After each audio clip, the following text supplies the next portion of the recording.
from the beginning, and there we are. And it's BB-6, not BB-36, 1900 to 1923. Disclaimer, I've done quite a bit of research on her. Secondary searches, I did go to the Naval Library in D.C. I have not been to the National Archives. You're going to hear a lot of things I'm going to say, and I'm going to say, I'm not sure about this. If some of you guys and gals know more, please enter it and tell me I'm wrong or right or things like that. Because there is so much conflicting information about her that it's amazing. Okay, where'd she go? What happened to that slide? I don't know. Well, there she is. She and her sister ship Kearsarge, ordered in 95, laid down at 96, Newport News shipyard, Newport News, Virginia, launched in 98. The governor's daughter is a teetotaler, and she uses water from the spring where Abraham Lincoln was born. Fortunately, some good Kentucky colonels were there, and they threw some bottles of bourbon against her side, so she got a true launching. Commissioned in 1900, decommissioned in 1909. She goes through a rebuilding process in 1911, still is decommissioned, comes back out in 1915 for the Veracruz crisis, decommissions in 1920 following a midshipman's cruise in 1919, stricken in 22, and sold for scrap in 23. As you know, the Kearsarge is kept around, converted into a crane ship. As built, she has four 13-inch guns, four 8-inch guns, 14 5-inch guns, 26 pounders, 8 1-pounders, and four 18-inch torpedo tubes. No reloads. Design errors. The Bureau of Construction and the Bureau of Ordnance and a couple of the other bureaus just did not talk to each other. They each did their own thing. And the 13-inch guns sat 14 inches too far back from where they were supposed to be. As a result, the turrets had to be cut larger to allow the guns to be raised. Conflicting information. But I get the impression that even with the cuts, the guns cannot be raised high enough to give her full range. And to hide the fact that there was these large openings, they actually disguised them, I don't want to say with plywood, we'll call it plywood, to make them look as big as they were. But when you see those things, even already disguised, one of the things was you could stand on the bow of the ship and throw a baseball right through the opening. The placement was 11,540 tons, 360 feet long, 72 feet beam, 25 feet draft, 1,599 tons, speed 17.8 knots on trials. 140, You know, 150, with the trials, 200, 220, Yeah. 240, 270, 280. I'm sorry, I didn't hear you.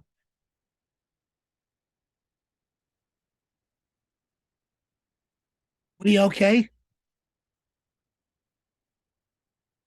Yep, keep going. Okay. For speed, she did 17.8 knots. But you understand that's without full load on board, pick coal, and pick stokers. This is not the Navy crew firing her. This is the yard crew. They say her normal speed 16.8. I get the impression her really top speed was about 14 knots. The belt was 9 to 16 inches, but when she was fully loaded, the belt was underwater. The turret was 9 to 17 inches. Okay, she has a double turret, 8 inches stacked on top of 13-inch guns. As a result, they had to lower the bow and stern by one deck, unless she was very wet at sea. And the forward guns often could be worked because of water coming over. All ports, you'll see these in a minute, leaked in any sea, and the guns were unusable in any sea. The 5-inch guns were unusable in moderate sea. I'll talk about this now. They were very long guns. The gunner is not sitting in a seat. He's standing alongside, looking through his sight. About a 1-inch roll on board ship translated to about a 5-inch roll at the end of the gun barrel because it was so long. Now, they did use electric to operate the turret hoist, the rams, the elevating, and the rotating, but it wasn't very fast. They were really designed more as a harbor defense ship than as seagoing ships of the line. If you read the U.S. Navy history at this time, Congress was not interested in a seagoing Navy. They were interested in a coastal defense Navy. And that's what these guys really are, is coast defense ships. Okay, where's my pictures? I don't know what happened to my pictures.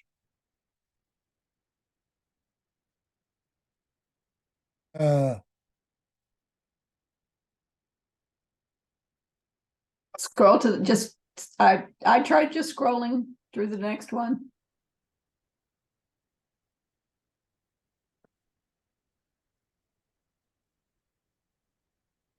We have lost everything. Let's try it like this. It's decided. I'm going to have to go back. I'm sorry, guys. I'm going to have to reopen it because PowerPoint has decided that it doesn't want to be there. Come on, PowerPoint. Reopen.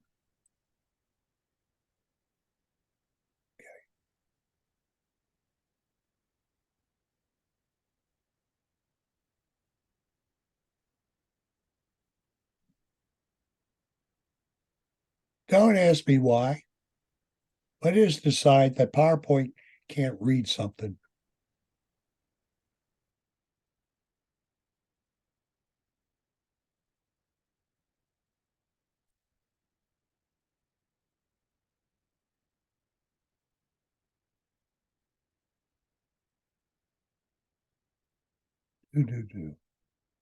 Are you guys still there? Yep, everybody's still here. Can you Yep. see my PowerPoint presentation? You Not aren't yet. sharing. You gotta hit the share button. Okay. I'm just going to go like this since it's there and trust we're there. Okay. Charles, you have to hit share screen. Okay. And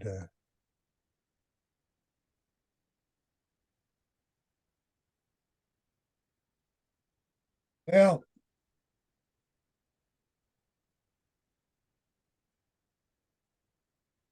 share screen.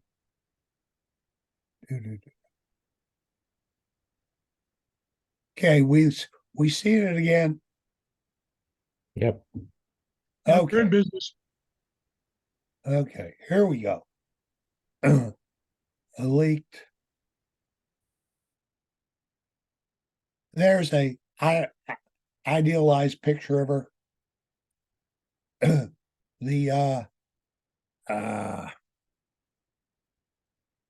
Scientific America did a big spread on her. Here's a drawing I found up at the Naval Library of her. The 8-inch sitting on top of the 13-inch. They don't show there's the hull guns. Notice how close they are to the water line. The weight of the guns caused some problems with a little bit of buckling. Nothing serious, but they were a concern. Another drawing of her. Notice how far out the 5-inch gun set. So any rock back here is really with the end of these things. They're moving much faster up and down. Back to the turrets. I read, whether this is true or not, but I read a commentary saying that the 8-inch guns can be loaded 3 times and the 13-inch guns 1 time in the same time span. I read one place where they said the 13-inch guns could be loaded and the 8-inch guns could not be loaded at that time. And I read another thing that said, no, they both could be loaded. I also read that the theory was that they were steaming between 2 lines of ships. The 13-inch guns would fire on the port. They would crank the turret around. They would fire 3 times with 8-inch guns at the ships on the starboard side. By that time, the 13-inch were reloaded, and they would crank the 13-inch round and fire at the other side. I don't know. It's all crazy, and I understand they're going through new things at the time. Look how low these gun openings are to the water. All I can visualize is a Vasa, a Mary Rose, or a Royal George. The water comes in and they roll over and sink. I'd be worried in port with those things open. That ship passing by, kicking up a wave, would kick water in. And you see there's wires coming down to pull those up and seal them. They just didn't seal. Okay. A colorized postcard of it. You guys all know these are not colored pictures. Some guy took a black and white, said it should be painted these colors, sent them off to Germany where somebody hand painted them. The Marshall Islands issued a stamp about 10 years ago of the USS Kentucky. These 3 guys are US Kentucky. The guy on the left sort of looks James Cagney. A drawing of the Kearsarge in Kentucky. There's the Kentucky being ready to be launched. The governor's daughter's up here, getting ready to hit the bow with a bottle of water. A bunch of these guys standing down here and bottles of bourbon to throw up against the side as she starts down. There she is hitting the water. If you'll Notice behind, notice, she's floating. if you'll notice in the background, there's the mast of another ship. That's the Kearsarge and Kentucky were both launched the same day. That's correct. I was going to mention that, I think, but I most probably forgot it. It's the only time that 2 battleships have been launched on the same day from the same yard. There's a nice side view of the Kentucky. Once again, the 5-inch sticking out. The turrets of the 13 and 8-inch. Notice the turrets are still round because the turret rings sets out here on the at the edge of the round turret. The 8-inch was welded, actually wasn't welded, it was bolted to the 13-inch turret. So it can only turn where the turret went, the 13-inch turret. Once again, I got problems. There is in the trials, they fire the 2 13-inches and 1 8-inch gun and say it was a success. They did fire both 8-inchers. They fired one of them.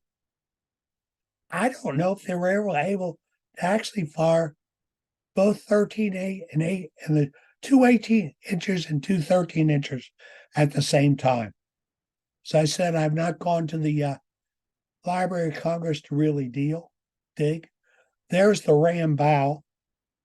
The only thing ram bows ever sank were their sister ships, was the Campbellton and the two British naval ships in the Med off of Lebanon, who rammed each other and sank. And there's a number of other ones where they were doing maneuvers and a sister ship, or I shouldn't say a sister ship, another ship of the same squadron rammed and sank the other ship. A nice one over at sea. It really isn't rough water, but you can see the water kicking up. It's going over the stern. I was working guns in water like this. Another view. And a harbor scene. The hull guns are underwater. How are you supposed to fight those things? You know, I'm going to say, what were they thinking? But I know they're thinking old ship of the line. But what were they thinking? I mean, even in harbor scene, under modern water, that ram bow is kicking up so much water is you can't open those forward guns. And look how close the water's coming to the deck to hit the main guns. I know. There's the after guns opened. You can't open those things at sea. A nice artist drawing of her. And in the artist drawings, they always show the hull higher than it is.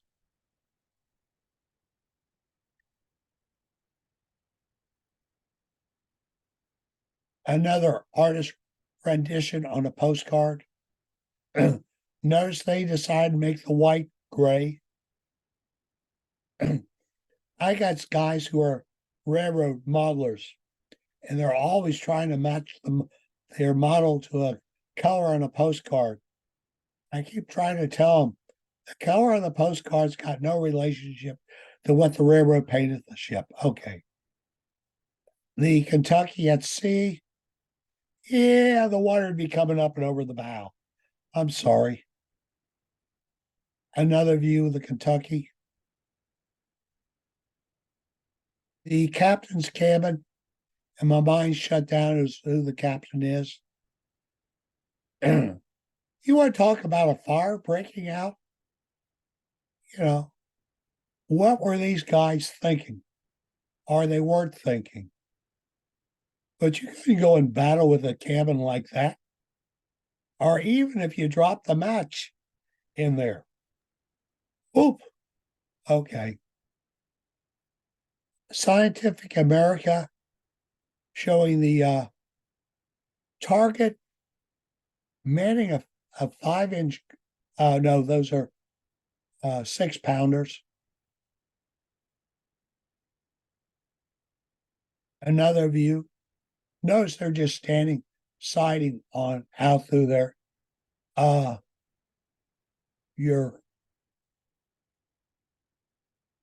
There is no fire control. All the guns are fired individually by the gunner. We'll talk about it again a little bit more. Some midshipmen's on board. This is after the rebuilding, because they put two 5-inch gun at either side of the ship at both fore and aft. Visitors out on board the ship. Girlfriends visiting. We got what looks like a Marine here. Couple civilians. Another view of the visitors on board the ship. A view of the officers and men. Very common at those days. You've seen these pictures of the officers and men. A stereoscope view, very popular. And then I just took the one of it. And then a close-up of the bow with the seal of the U.S. of Kentucky on her bow there. Nice view of the 8 inches on top of the 13 inches. This was printed on back of the stereo view. The next group of pictures are all going to be from stereo cards, but I just got one of them. Are these armored cap shells? That's what I assume they are.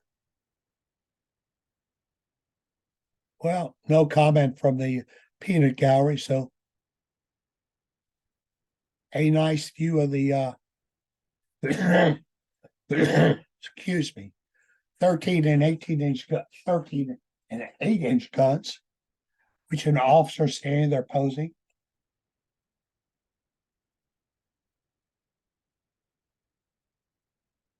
You notice they've tried to disguise the opening here by putting wood around the guns. Up on the upper gun deck with the 6-pounders, a Marine standing there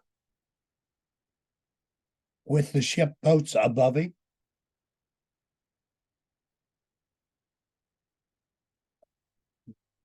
These, I assume, are where the gunners are sighting from.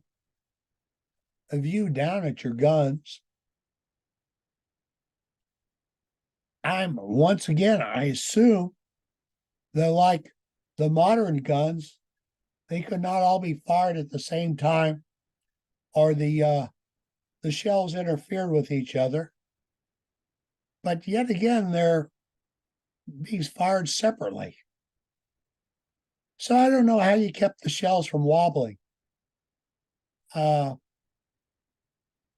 guess if I went to the archives and really delved, I could find out stuff like this. Another view of the guns with crew working on deck. Crew firing the 6-pounder. A stern view with those gun ports opened. If I remember correctly, those are 2-pounders down there. I don't know what they were supposed to do. It was like the design team said, let's stick some more guns on board. We do know they leaked and water into the sleeping compartment. We know why tuberculosis was so prevalent in this days of the Steel Navy. Poor ventilation and water getting in. Okay. Enough said. Another view of the Kentucky pre-reconstruction with their military mask. There's no rangefinder up there. It's like the old days of sailing ships. They actually train with broadswords and pikes. We're going to board the other ships, and we're going to have guys up here firing down on the other ship and kill Lord Nelson. Okay. Another nice view. You can see they got either 1 or 2-pounders setting up here to rake the deck of the other ship. Or galley coming out, another one alongside the ship.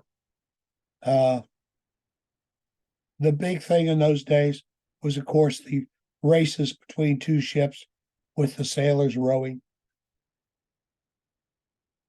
We apparently got some civilians standing on top of the 8-inch turret. And this is either a fleet review because of what's beyond, Or this is the trials in harbor. I want to say that was I can't remember. I want to say it was the Missouri over there, the first one, but I can't remember. We're looking at the bow because the jack's flying.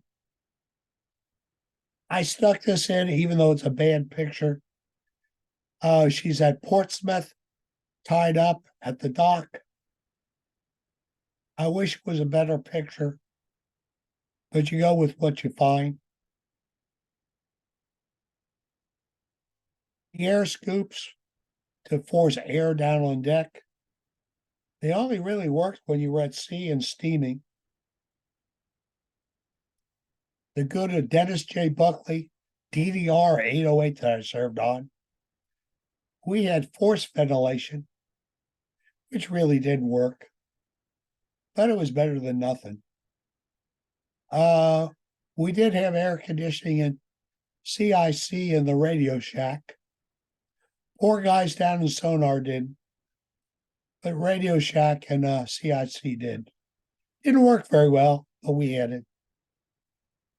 The Marine Corps in a square. I love this. This is, of course, is the typical square to repulse a cavalry charge or a charge by natives all hopped up on a drug. Okay.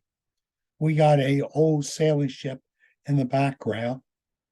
So they're still practicing this.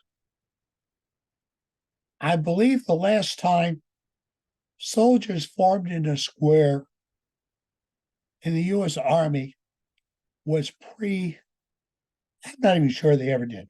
We do know the Confederates formed in a square at Gettysburg when the Union Army faked a cavalry charge, stopping the advance on the first day and giving 11th Corps time to retreat back to Cemetery Ridge.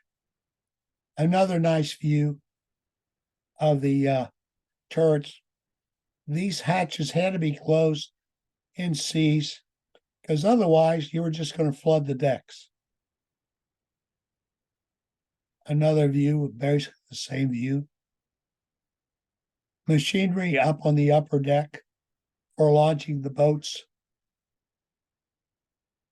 The Marine Corps lined up, ready to be the landing force. You could put a Marine Corps landing force ashore in a city of a foreign city, and it was not considered war. You could put them ashore in an American city, and you did not need to declare martial law. You put army troops ashore in a foreign city, it was declared an act of war. You put them ashore in an American city, and the martial law had to be declared. The Marine Corps was an exception to all this. Another view of the side of the ship with the side gun ports opened. The torpedo tubes, it was the thing of all the battleships built before World War I to have torpedo tubes. These were upper deck torpedo tubes. A lot of the ships had them down in the hull as they were steaming line to line, passing each other. The torpedoes would be fired. I don't know if they were ever fired. I think at the Battle of Jutland, a few were fired. Basically, they turned out to be a large explosive place to explode if an enemy shell hit, or a large void to flood if the hull was hit. Okay. A view of one of the machine rooms. I assume these are common shells. They may be AP on board. Notice the guys back here. A close-up. They're bringing a shell on board, and they're going to unload it and roll it to wherever it goes. I served on the Dennis J. Buckley, 5-inch 38s. And we would rearm, and it was an all crew turnout. And I would carry one 5-inch shell struggling down the deck. I'm going to call him Mike Tyson for a better term. He was this big black guy. He kept one underneath the arm, walking down with the deck with that. Anyway, we were in the mess line one day, and he was messing around in back of me and that. And I lost my temper, and I swung around and slugged him. And he drew his arm back to hit me. I threw my arms up in the air because I knew I was dead. And I backed away, and he kept his arm cocked. I know he was afraid to hit me because he was going to kill me. But I was famous for the next week because I hit Mike Tyson, and he didn't hit me back. Wow. He didn't want to kill me. Okay. I assume these sailors are doing exercise on deck, or they're getting ready for inspection. The Marines are lined up in the back. When what was it? The Navy Relief Fund would come up, and they were collecting money. Our captain would always order a full inspection, but if you didn't want to attend the inspection and you gave $10 to the Navy Relief Fund, you inspect with flying colors. There was always a few idiots that weren't under principle going to put the $10 in. So they got inspected, got written up with gigs, put on their records. I was more willing to give the $10 and not stand the inspection. Oh well. An officer's quarters, a fire trap. The silverware. It used to be at the Kentucky Historical Society. I actually drank out of one of these cups way back when it was loosey-goosey at the Kentucky Historical Society. I knew Colonel Chin, who was director of it. These now are over at the Kentucky Governor's Mansion under lock and key, and they just sat there and they're not used. So I can at least say I drank underneath these. And I'm going to assume they're in the Governor's Mansion because where in the past you used to be able to visit the Governor's Mansion, they now got everything locked down underneath a security, and I assume they're still in the Governor's Mansion. Another view of. They had a what do you want to call it? They went and raised money in Kentucky to make this silverware out of silver coins. So if you shipped in silver coins, they all went into this fund, went off to the jeweler who melted the silver coins down and, I don't know, poured them in some form, sat there and hammered it out, and came out with this silverware. I'm amazed that they were preserved. When the USS Kentucky, SSBN, something or the other was commissioned, they asked for the silverware, and they were told, no, thank you. It was going to stay with the Commonwealth of Kentucky. Another view of one of the officers' quarters. The part of the ship, one of the guns sticking out. The famous picture of the Kentucky at Havana Harbor with the Maine in the foreground. As you know, this mask is now at Arlington Cemetery. Another view of the Kentucky. I found this on eBay. Let's see. I'm going to try it. Slideshow. Let's see if I do it. I knew I shouldn't have done that.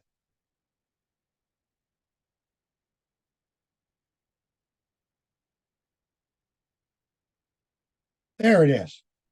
USS Kentucky. It's a first rate ship. It's not a battleship. December the 25th, 1908, in accordance with the provisions of the regulation for the government of the Navy, Charles M. Wilson is hereby appointed an acting machinist mate first class. I only found out later that at this time, your rank was on board ship. And if you left that you were first class machinist mate on the Kentucky and you went to the Kearsarge, you went back to a seaman because rates were not by the Navy, they were by the ship. And if you wanted to keep your rate and transfer to another ship, you had to find a sailor who was a first class on the other ship who was willing to swap with you. Weird.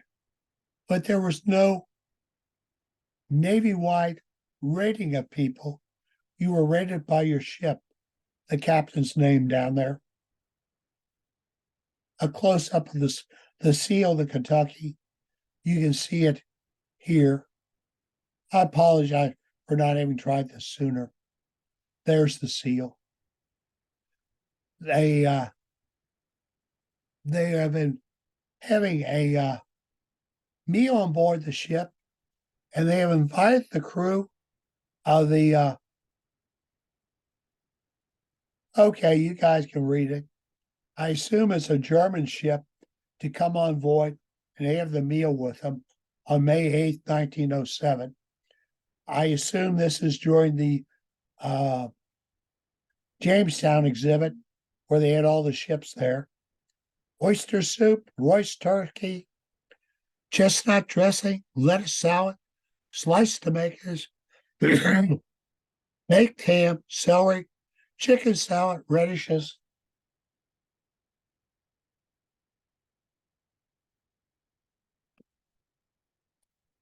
A drink of 101.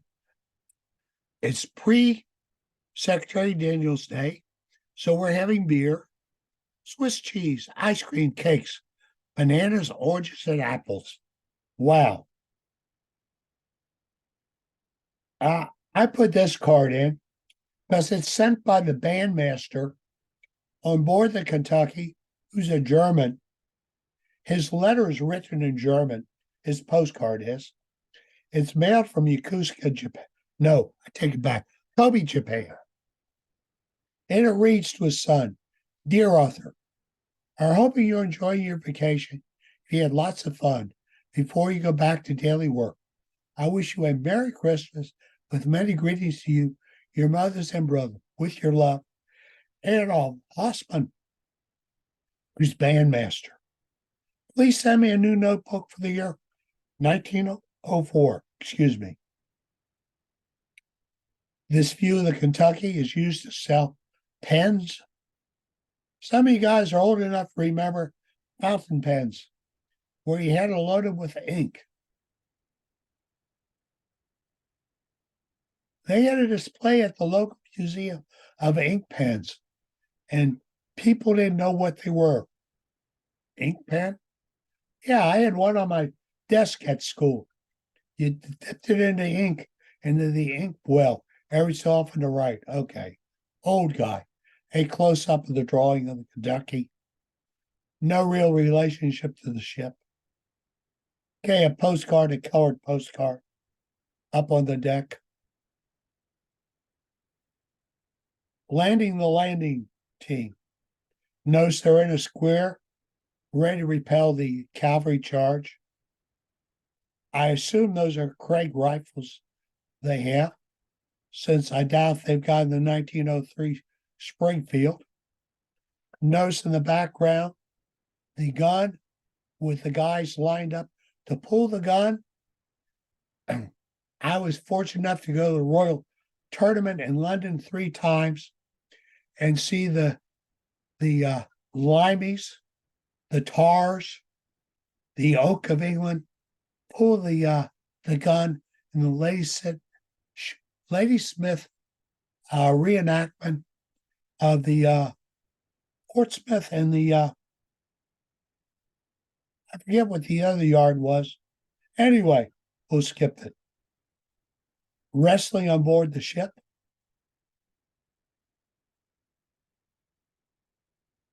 We'd had no sports on board the ship.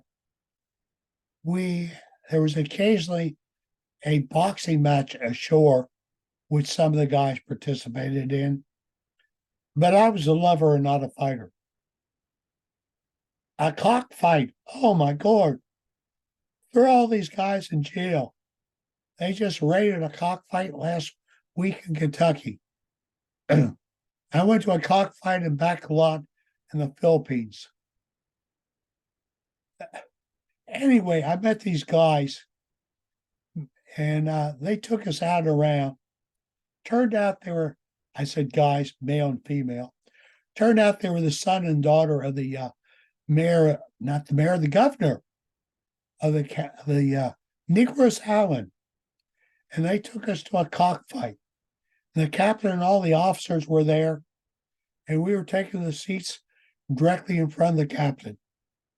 I got asked about that the next day by the captain, what was going on. Okay.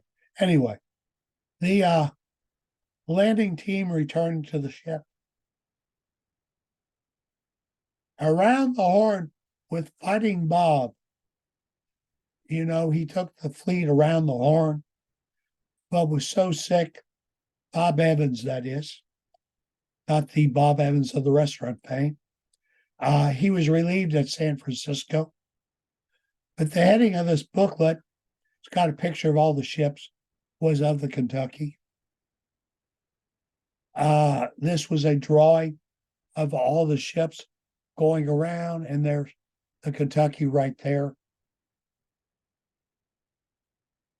Another view of the Kentucky in the background with a more modern ship in the foreground. Best wishes for a Merry Christmas, Happy New Year, U.S. Kentucky, Shanghai, China. This is on her first overseas deployment where she was flagship of the Asiatic Fleet. 3 Kentucky sailors, and notice the guy on the right, in violation of regulations. He is tough. He's got his cigarette making sticking up out of his pocket. Let's hope the Shore Patrol doesn't see him and make him push that down or write him up. There we got another seaman from the ship.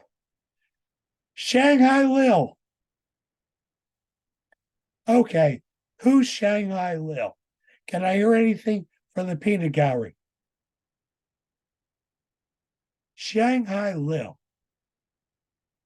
Oh my Lord, I'm ashamed of you people. Shanghai Lil, Footlight Parade, 1933. James Cagney and Ruby Keller. You need to go to YouTube and see this. It is some of the greatest videography you want to see. Some of the greatest dancing you want to see. And she's a Chinese female who was smuggled out of the Shanghai on board the warship by James Cagney, dressed as a sailor. I assume they didn't find her.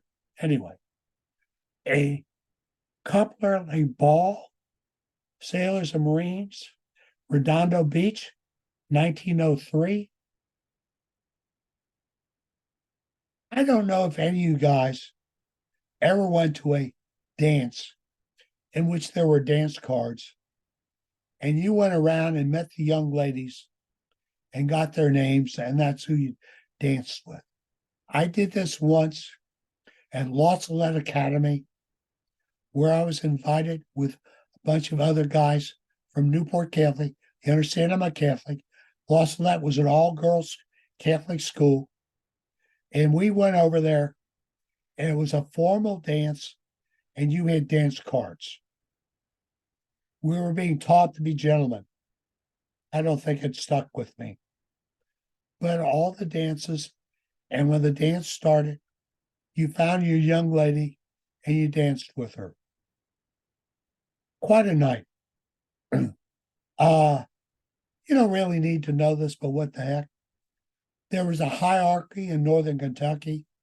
If you went to the parish high school, you were the low girl.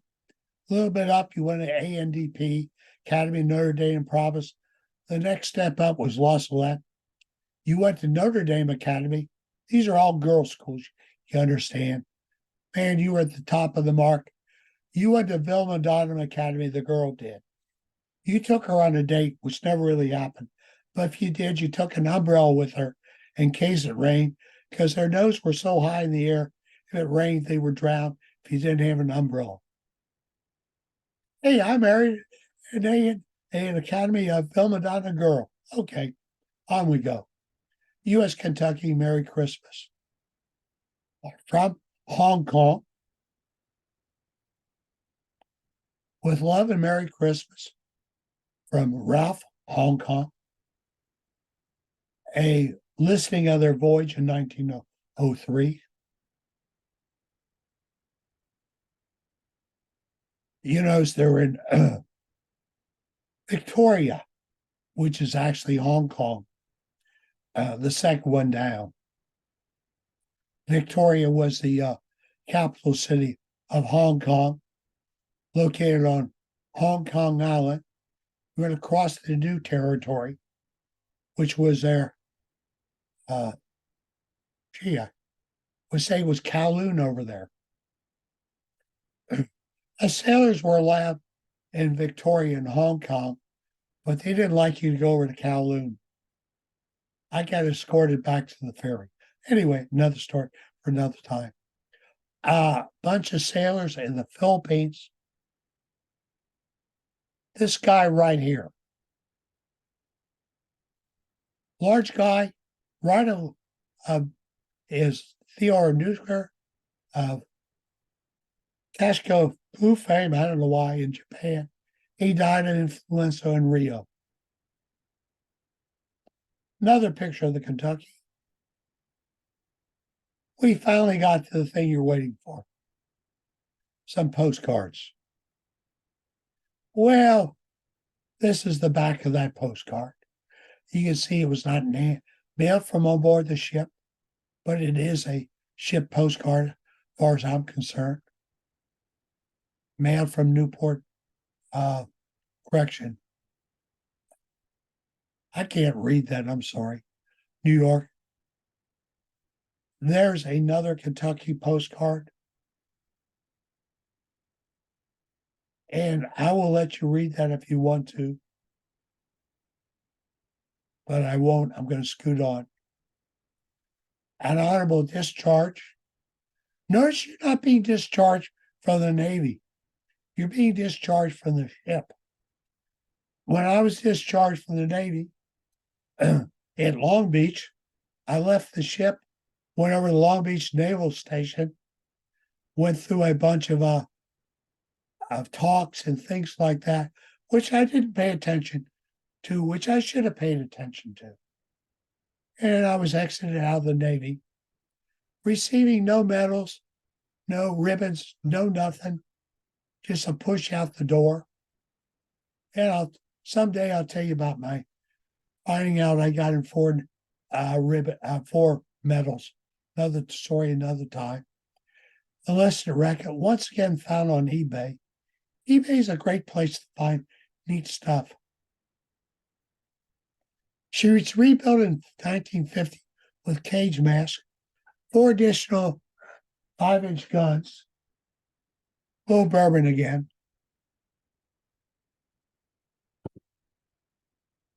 Hull guns are removed, torpedo tubes removed. This must be shot from a crane on the top of the mast. You know, the idea with these masks was that it could be cut in 10 different places and wouldn't fall down. My thought is, if it's taken 10 hits, by that time the hull's been blown apart. But who knows?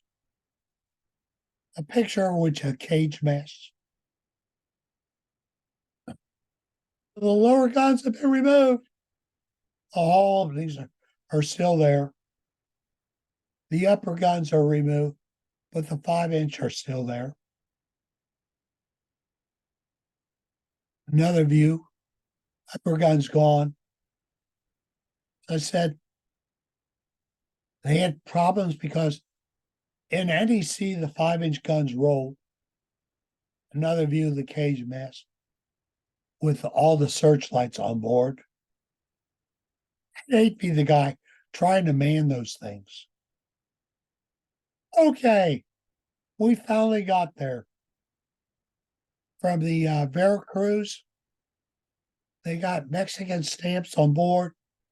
I wrote this up many years ago, if you remember that, with a Kentucky, a U.S. stamp. So they got into the U.S. mail stream. Obviously, it's registered mail.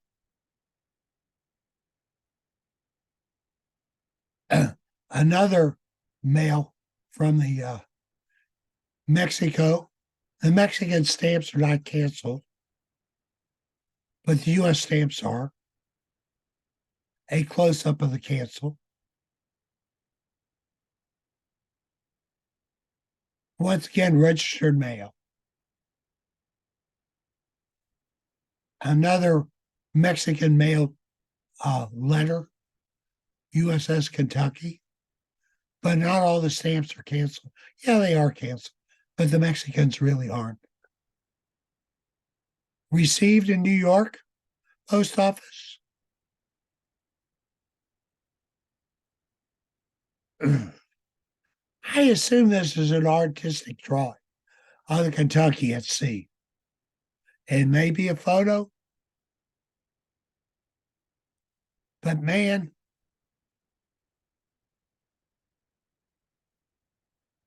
there's a bunch of seasick sailors. I will tell you this. On the first day at sea, I was seasick. Second day, sort of seasick. Third day, a little seasick. Then I didn't care what happened. I was okay. But the first 3 days were hell. You can see why the forward guns could not be operated. Her mask above the water.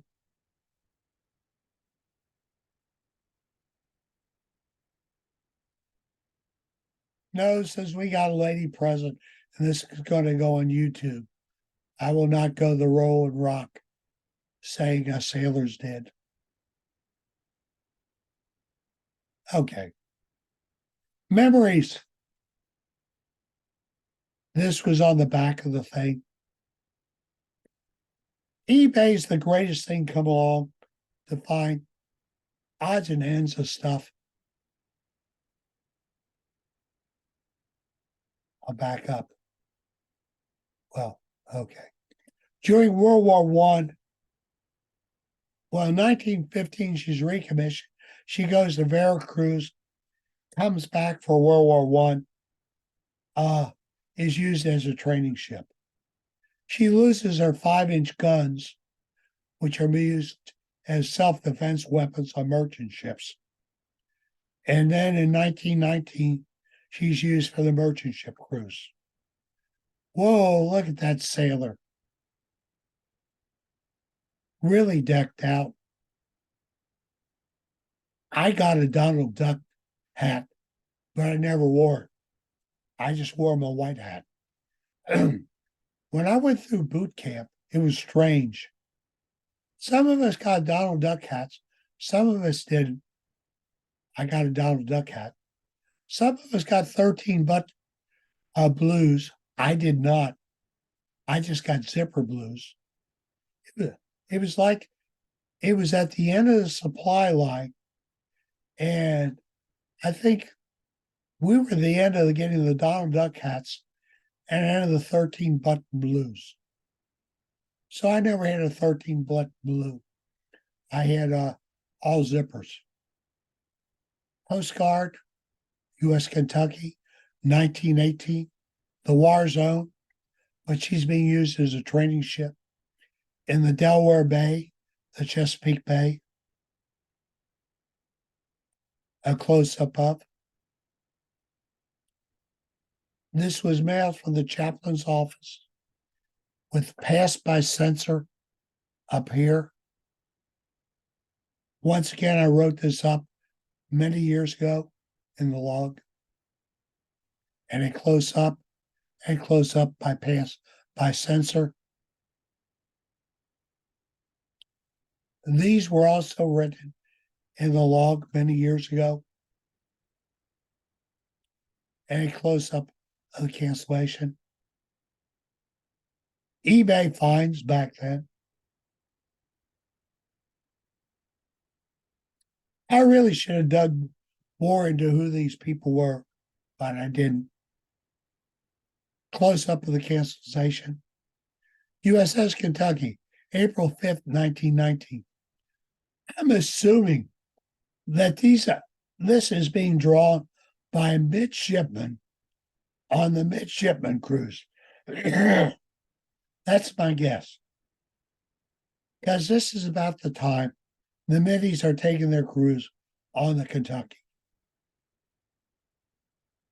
Chaplain's office of the Kentucky. Look at that handwriting.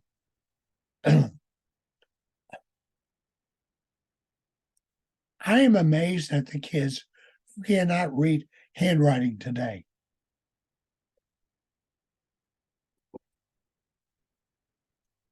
There is actually going to be jobs for people to read historical documents who can read handwriting, because 99% of the American population coming out of school cannot read handwritten letters.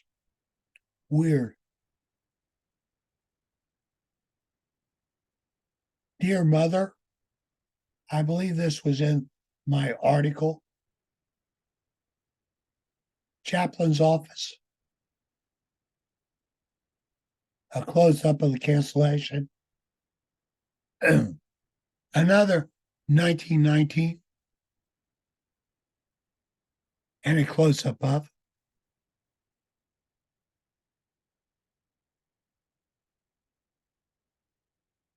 This is excuse me, from Veracruz to Philadelphia, back when they used to do killer bars.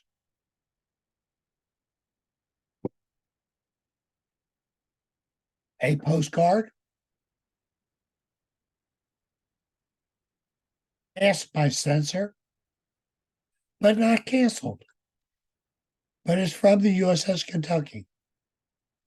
Notice down here, return address, USS Kentucky, care postmaster, Fleet Post Office, Virginia.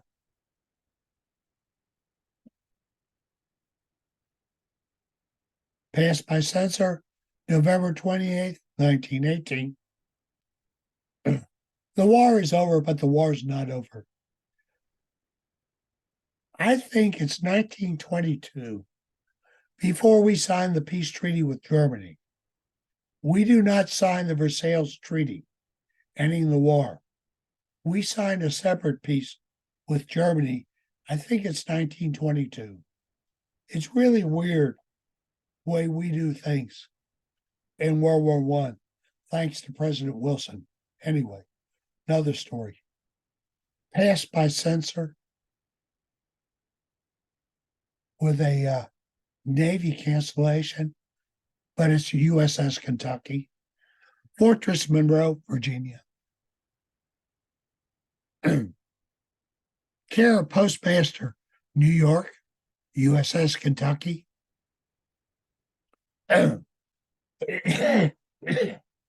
Okay.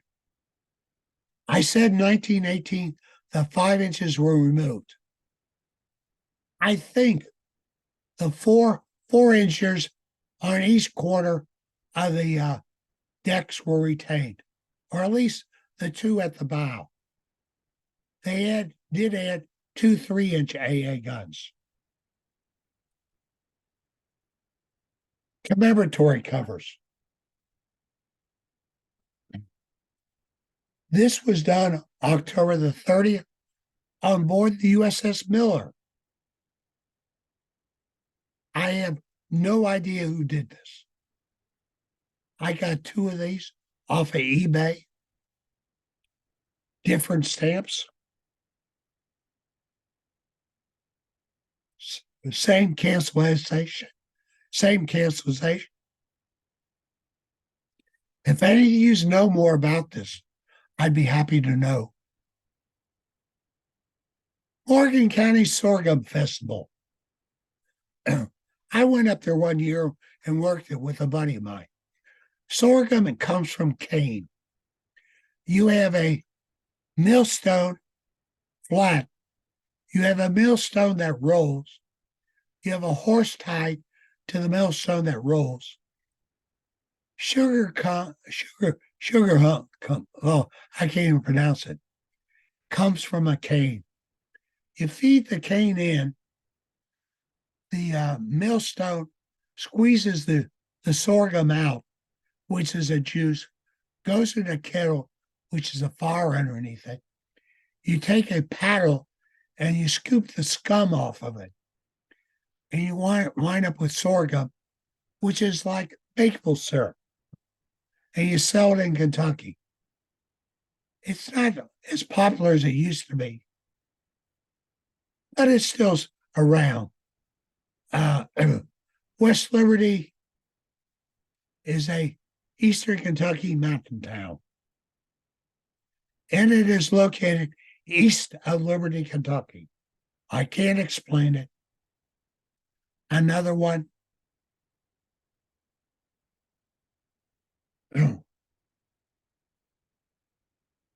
I have no idea who did this. Got it off of eBay. Another eBay find.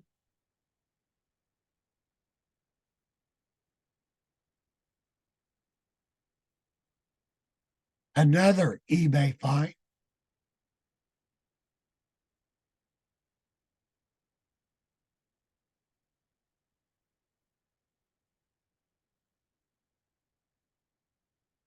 Once again, another eBay find.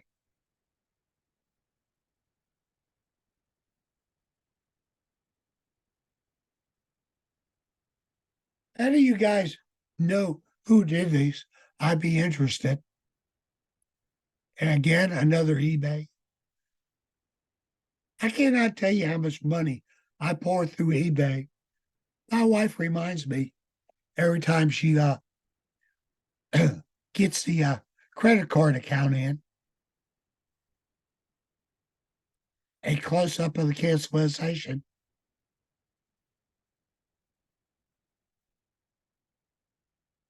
Notice this one is done on board the John Hancock DD 981. Did one of our members do this?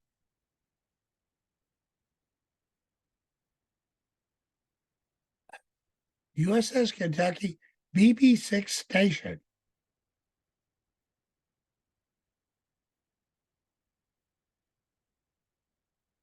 One of you guys most probably knows all about this thing. I don't. I got off of eBay. Once again, an actual cancellation aboard a USS naval ship. But look down at the bottom. We got a U.S. Illinois cancellation. I was hoping to find a Kentucky, but never did. I assume there's a Kentucky one out. Lower left, I'm talking about. Another one.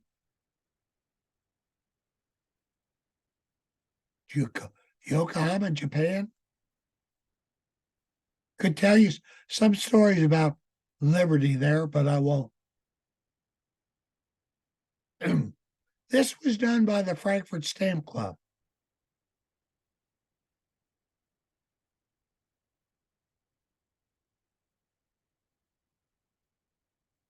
The guy that ran it died. Unfortunately, sort of petered away. Plus, I'm over in Lexington. But another one.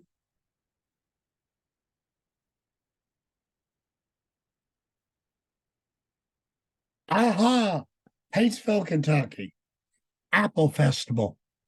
I lived in Paintsville for a year. There hasn't been an apple grown in the county for, I don't know, 50 years. but they still do an apple festival. They were a large apple producer. You ride on wagons through town. Excuse me. You ride on wagons. You toss people apples unless you see some guy you don't like, and then you throw it at him as hard as you can. The Apple Festival. Great times. Tell you some great stories. Another one.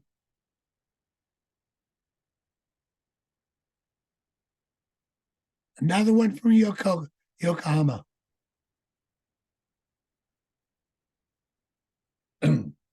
I found this calendar on eBay. There she is, August 1908. Now, somebody tore off January, February, March, and April, and then they stopped. Thankfully, August remained. The description said there the August was Kentucky, so I bought it. Okay, you're looking at my desk. The presentation on the screen, a drawing, a painting, USS Kentucky. Above, on the right, my Realm of the Golden Dragon certification, a picture of my ship, USS Kentucky. And I cleaned up my desk so it didn't look so junky. Okay, and that ends it. I hope you enjoyed it.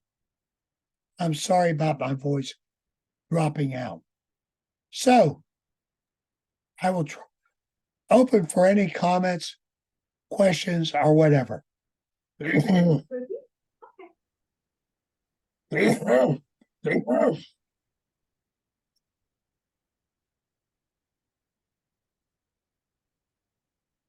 was good, Charles. Thank you. Charles, we enjoyed